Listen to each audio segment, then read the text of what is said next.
Hi guys, it's Mark Zickery, Mr. Sci-Fi, also Mark Zickery of Space Command.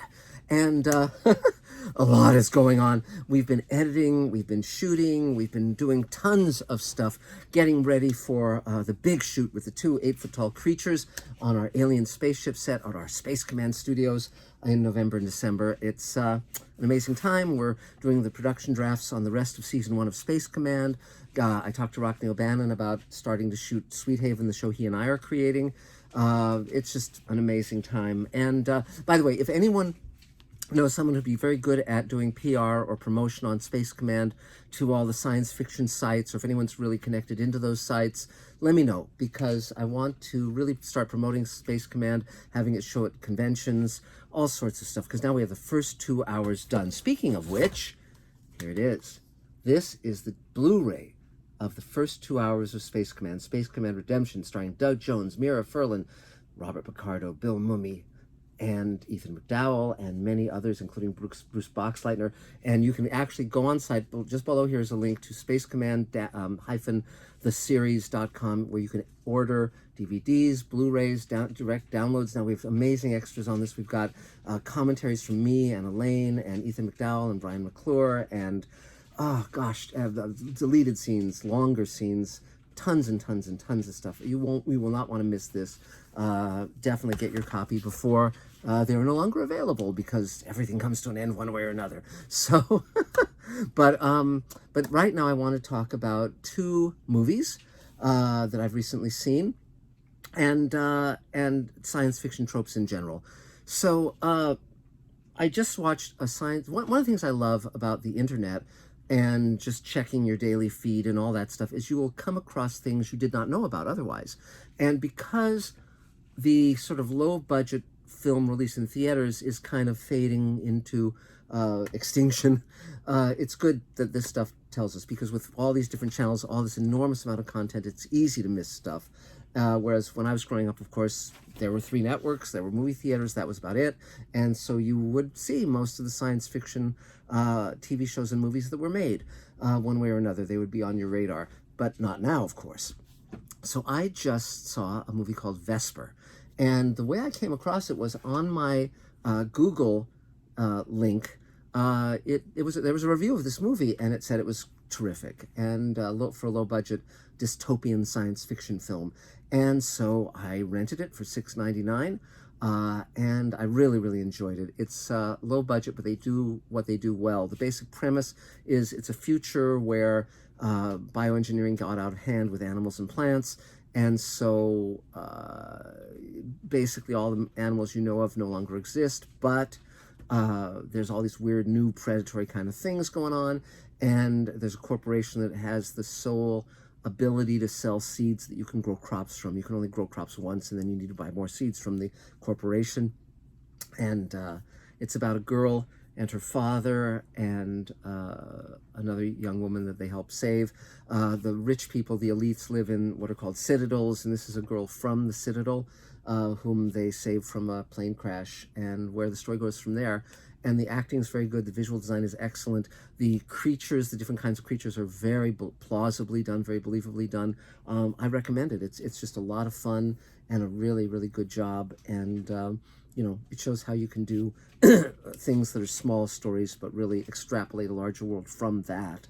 And it was really cool. Now, at the same time, I watched another science fiction movie that is set in the year 2022, our year, but it was made in the early 70s, and that is Soylent Green, starring Charlton Heston and Edward G. Robinson and Lee Taylor Young. It is directed by Richard Fleischer, the nephew of the famous Max Fleischer of Superman cartoon and Betty Boop fame. And Richard Fleischer also directed Fantastic Voyage and 20,000 Leagues Under the Sea, the Kirk Douglas one. And so he was very good.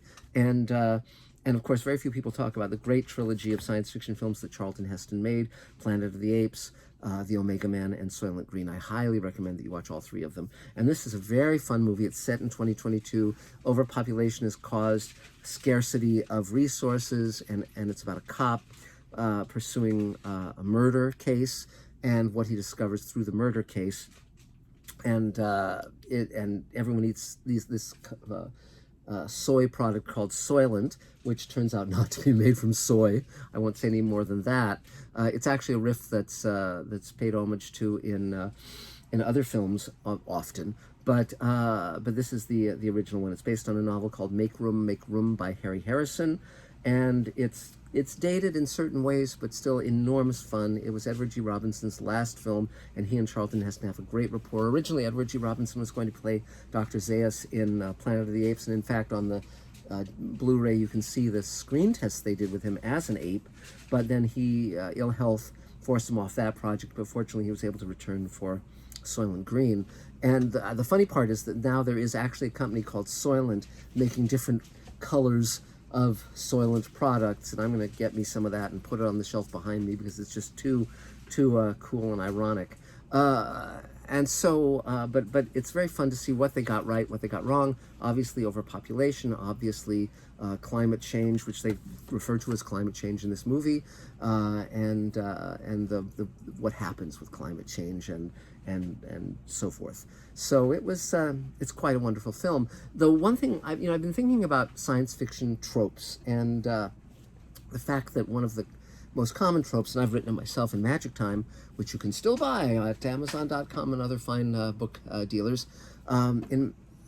It's really fun to write about the world kind of collapsing, and there are many, many great science fiction novels and great TV shows and movies along those lines. The Time Machine being one of them. I highly recommend you read that book if you haven't read it.